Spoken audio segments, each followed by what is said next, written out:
Even though it is a short legislative session this year in Frankfort, marijuana activists and representatives are working overtime to pass House Bill 136, which will allow practitioners to prescribe medical marijuana to patients in Kentucky. Ashley Taylor is a Kentucky native who owns dispensaries in Colorado, as well as being involved in multiple marijuana legalization groups in Kentucky, who spoke to us about the bill.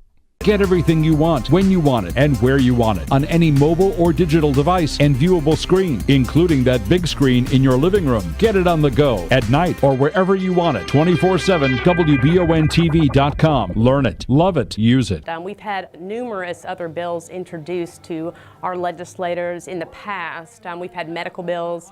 We've also had adult responsible use bills introduced. This one is very different in the sense that it doesn't have qualifying conditions. And the reason why this is so important is it doesn't allow for there to be anyone left out, or it doesn't offer too much inclusion. It really meets in the middle, and it says if your doctor believes that you would benefit from having medicinal marijuana as part of your health care plan, then you would then have access to it. And you would go to the Kentucky State Registry and be able to register yourself.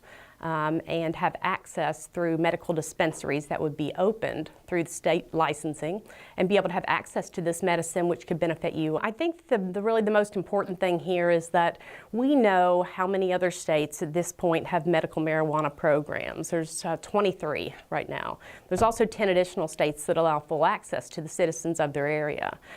Kentucky, in some senses, is leaving their patients out when there's a huge opportunity here to help a lot of people who currently have either debilitating conditions, are in palliative care, or simply need something different to be able to thrive and have a quality of life.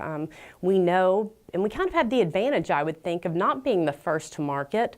We have been able to learn from the other states that have already put forth programs, medicinal marijuana programs, and have great success with their patients. Now we've been able to go back and really take the best of these programs and make this new bill, which we've seen similar legislation come out recently in Oklahoma and then also in Missouri. I think Virginia's put forth a Let Doctors Decide bill, with the realization that if we're going to allow patients to have access to this plant, who better to do that than their own physician who knows the patient the best.